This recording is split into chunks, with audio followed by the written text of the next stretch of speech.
so glad you're able to join us. Thank you for still being here, even though it took us a few minutes. We're so excited to be with you and have this discussion. And so we're going to give just a few minutes for folks to join. There's a nice group joining. Bob, won't you introduce yourself and share a little bit about who you are? And then Kara, while we just kill a couple minutes for folks to join us. Sure. Almost 4 years ago, I started working with the Veritas Group to try to help the organization really develop a good plan giving practice, which we are rapidly approaching a excellent program. I've been doing this for many years and have run some pretty big plan giving programs over the course of time. So I'm just happy to be here. Cool. Thank you, Bob. Kara. Sure. I'm Kara Ansodagi, Director of Client Services. And I've been with Veritas for just under 3 years. I will not claim to be a plan giving subject matter expert, but what I will claim is that there's a lot of similarities in our work with plan giving, mid-level, and major gifts. And that's really what I'm here to share more about today, Karen, is just how we can use the relational side of our work to be thoughtful and ensure that our donors are served well. Awesome. Well, welcome both of you.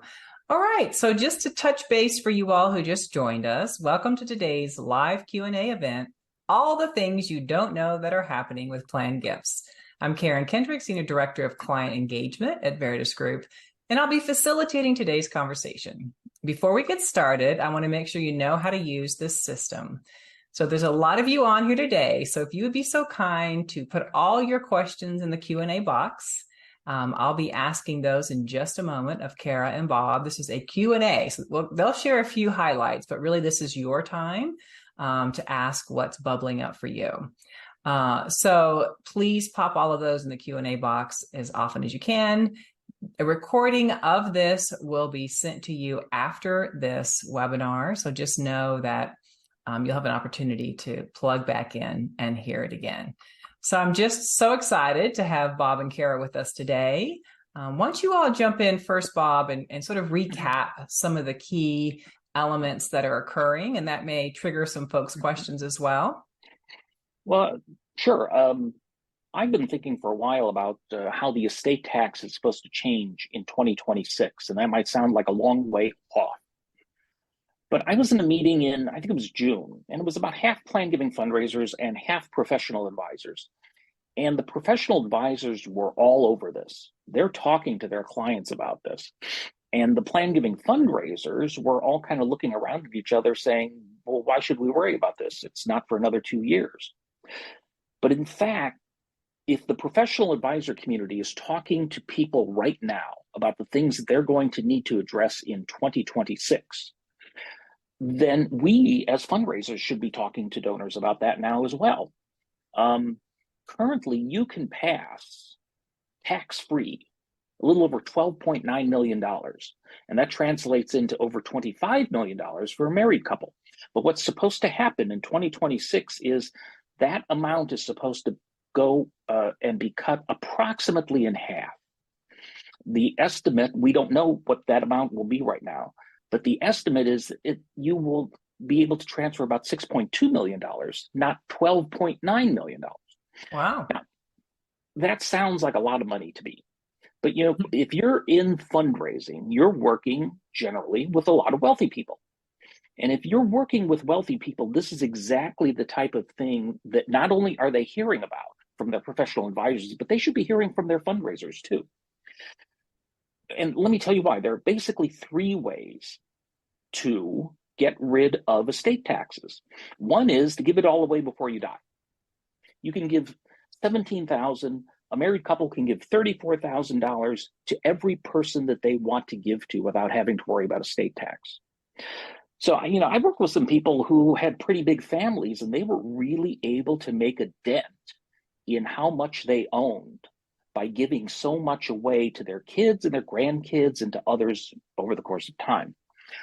The second way is to have a surviving spouse, because you can transfer all the assets you have tax-free to the surviving spouse, all that surviving spouse then will probably have to pay taxes. And then the third way, and this is the good part, is to give it away to charity. And that's what a lot of people do. They make significant commitments to charity in their estate plans, in part to avoid the tax bite. And that tax bite is substantial. Right now it's 40%, but when this change takes place in 2026, it's supposed to go up to 45%. So everything above that $6.2 million amount is going to end up going to the US government. 40% of that is going to go to the government as tax. So this is a really important time to begin talking about that. There's one other piece, and this kind of falls into the category of breaking news. I was at a plan giving conference last week here in Chicago, and the IRS has issued its amounts, indexed amounts for a variety of different purposes. But one of the most important is how much you can give from an IRA to charity. So for the past several years, you have been able to give $100,000 a year to charity from your IRA with a variety of tax benefits. That amount has been indexed to $105,000 starting next year.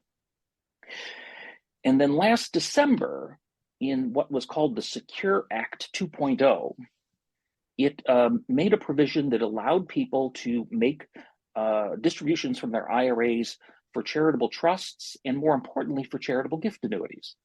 And that amount was limited to one-time funding of $50,000. Next year, that amount will be $53,000. So we have some interesting things happening out there. So that's kind of the quick overview of, two of the more important things that I wanted to address today before we start getting thousands of questions from the attendees, I hope. So, Kara, just jump in with some of the highlights too, some of the conversations you're in around plan giving. Yeah, I think, Bob, as I joked in the beginning, is really the subject matter expert. And so he's got all of those details. What I really want to think about, Karen, is how we use our relationship-based fundraising at Veritas from a plan giving perspective. And so there's a few things I want to remind people. One, the permission-based asking model that we teach in major and mid-level is so incredibly applicable to plan giving. I think plan giving can have this scary feeling for people, for major gift officers, for mid-level officers, and it doesn't have to. It really can be very similar to what we do in our other programs, and that's putting the donor at the center of the conversation and using that permission-based asking. So I just want to remind people of that as they're thinking about getting involved in more in plan giving. The passions, leaving a legacy, what kind of legacy do they want to leave? How do we steward them today for that legacy in the future when they're no longer here, right? We really need to think about those things. Bob will also tell you that plan giving in the philanthropic setting that we're talking about really should be focused on bequests. 90% of testamentary gifts come in as bequests, so simple, right? They don't have to be complex like some of the conversations we have. And then we have a master's class that's going to be starting in January, Karen, and it really focuses on the three legs of plan giving. That's going to be the lead generation, the solicitation, and the stewardship. And so I just want to kind of let everyone know that that's going to be coming up. And if they want to have a little more information in how they can use our system and structure from a plan giving perspective, we're going to be having more about that. A lot of organizations aren't able to fully invest in all three legs. And so what we want to be able to teach and train on is how we can use our system and structure still to be successful when you aren't necessarily fully staffed up from a plan giving perspective, and how you really can use those partnerships with your major gift and mid-level team to be successful. Thank you, Kara. Yeah, let me just make a quick comment on that, which is the conference I went to last week. One of the sessions addressed, what is it that motivates people to make planned gifts? And it's exactly what you were just talking about, Kara. The belief in the mission and the belief that the organization can fulfill its mission Mm-hmm. That's what makes people want to make planned gifts. Yeah, it's no different than major gifts, right? There's a problem that exists. Donors Mhm. want to help solve that problem, and they want to know that they're helping solve that problem even after they're gone. And plan giving is a perfect way to allow them to do that. Right. We actually have wonderful questions rolling in. I By love the it. way, Bob, Megan says the NACGP conference was fantastic. So, Absolutely correct. It was all very, very good. right. So, Bob, Tyler has a great question. The spousal Mhm. deduction is portable, correct? Enabling married couples after 2026 the ability to pass 12.5 million or so. That is correct. And so that should be part of the discussion that people are having with their professional advisors at this point. Because once again, that's still only half of what you were able to transfer before. And the portability, the ability to use it between spouses is not automatic. If the first spouse dies, the executor of that state has to make an election to enable portability. So this is all very important stuff to talk to their professional advisors about. Thank you. Susan asked Bob, question on the CGA using an IRA. Are there any proposed changes to the limitation of this being a one and done opportunity for the donor? No, I haven't heard of anything that's been proposed in Congress to amend or change that. I think it's a little early in the process because they just passed that last December.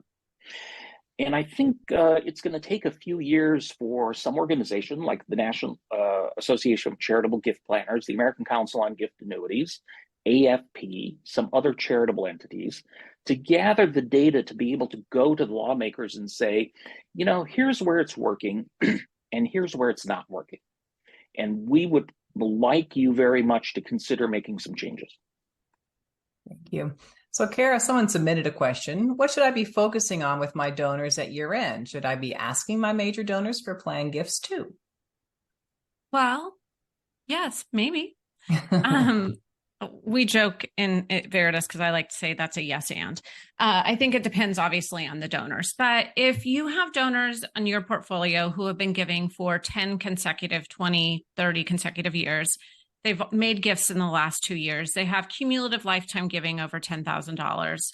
They very well could be a really great plan giving prospect. And this is where I talk about using the permission based asking, Karen, because this is a good opportunity to be thinking through asking them if they're willing to have those conversations. And just like throughout the year, you may be asking for an annual gift and you might be asking for a restricted gift, right? For a special kind of gift. This is really similar. We need to figure out where the donors are, how they want to support the organization. And if they are indeed interested in leaving a legacy gift, we should be making an annual outright major gift ask along with that legacy gift ask. And then we need to be thinking about how we're going to steward the donor in that whole process and really what is important to the donor. Excellent. Thank you. Mm-hmm. Anonymous Bob, what individuals are most interested most interested dash included to be interested in the IRA or CGA opportunity? Well, generally, what you want to do is, first of all, find out the person has an IRA. They can only do it with an IRA. They can't do it with a 401k or any other type of retirement plan, number one. Number two, you're looking for people, when you're thinking in terms of a charitable gift annuity, you're probably talking to somebody who is concerned about having more income. And since the payments on gift annuities increase with the age of the donor, so the older you are, the higher rate you're going to get. Those are going to be the people who benefit the most from an IRA. And then the other piece is, since it counts toward required minimum distribution, which currently takes place at 72 or older. You are often looking at people who want to increase the amount of required minimum distribution that they can count on, while at the same time converting that into a higher rate of return by creating the gift annuity. Thank you. Did you catch all that, Karen? I'm luckily I'm reading at the same time. So like, thanks, Bob.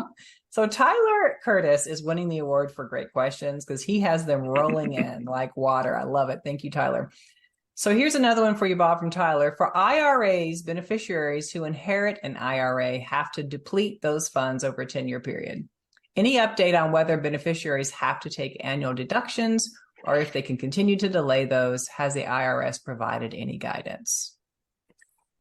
Wow, that's a great punt question. I actually don't have the answer to that at the tip of my tongue. It's one of those things where in law school, you turn to the professor and say, I'll have to research that. I love it. That's one of those things I'll have to take a look at. If Tyler wants to contact me offline at rshafis@veritasgroup.com, we'll have a discussion going and see what we can find out. Cool. This is from Ruth Bob. She says, can you repeat the specific stats that indicate a good legacy prospect? Please, the CUME, etc. I think Kara may have even mentioned some of that as well. Kara mentioned that, but I'll go ahead and jump in too, which is, I'm looking for people who, first of all, have been giving as long as possible. And it's a little dependent on how good your data is. If you could give me a list of people who've been giving for 40 years or more, or 30 years or more, and have given recently within the past 2 or 3 years, so they're active, that they're still around.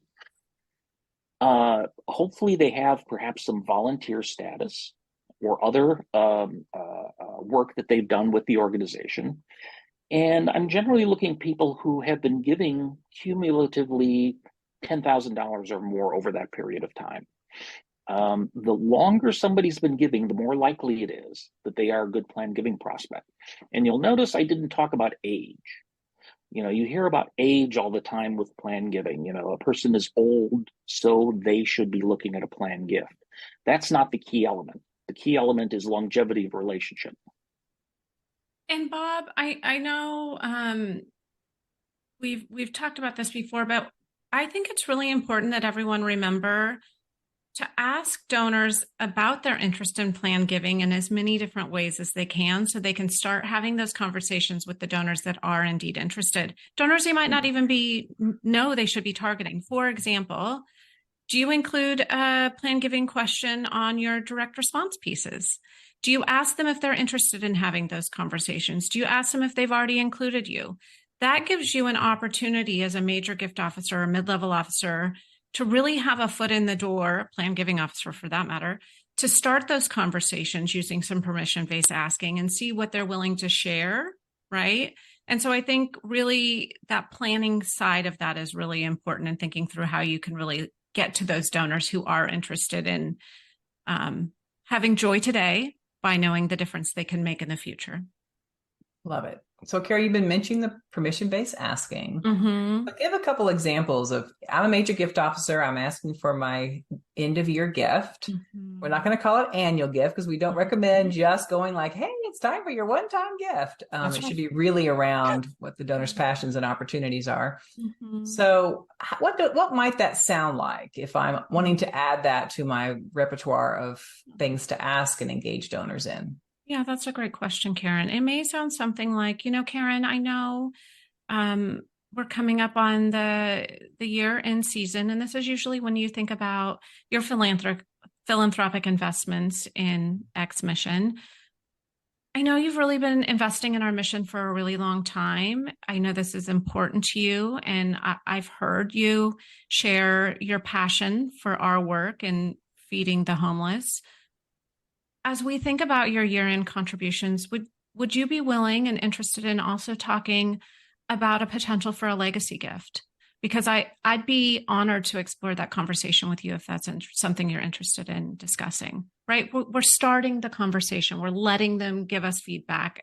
And if they say no, we're able to say, Karen, I understand you might not be ready now. Do you want to talk about this later? Is this a conversation you're not ready to have, or do you not want to have? We let them answer. And then we can say, regardless of this conversation today, I want to celebrate you and the difference you're making in homelessness for our organization. Because of you last year, we were able to feed X number of people. And if you just have a couple more minutes to let me share, I'd love to share a story about Sam, who was homeless and is now off the streets and has a really great trajectory because of people like you. Would that be okay? Right. So now we've brought it full circle from the ask to the celebration. What I love is even if I said, no, I'm not interested now, no, I'm not interested in the future, you're still ending in celebration because I am a donor and I am a partner. And that just was like an offer of a possible thing in case I'm interested. That's right. Love it. Yes. Thank you. Great example. So, Bob, back to Tyler. I'll be interested in Bob's take on best practices in partnering with professional advisors, attorneys, CPAs, and financial advisors. Sure. Just as a general rule, I think most mature plan giving programs are working with professional advisors in some way. One of the things that I try very hard to communicate to fundraisers is this should not be your plan giving program. You should not spend all your time just working with lawyers and CPAs and financial advisors. But if you give them a role to help you, for example, work on gift acceptance policies, to perhaps ask them to write articles for your plan giving newsletter or some other communication piece, or to communicate to their clients some of the plan giving opportunities that are out there. What I found is that attorneys and CPAs have a tendency to be able to have that discussion with their clients, but they're not going to tell you, the charity, what their clients did unless those people actually give permission to communicate that, because there's a client confidentiality. Financial advisors, I found a little more interested in hearing about some really cool plan giving ideas that they can immediately take to their clientele. So, if you're going to work with professional advisors, that's great. Develop some relationships in your community.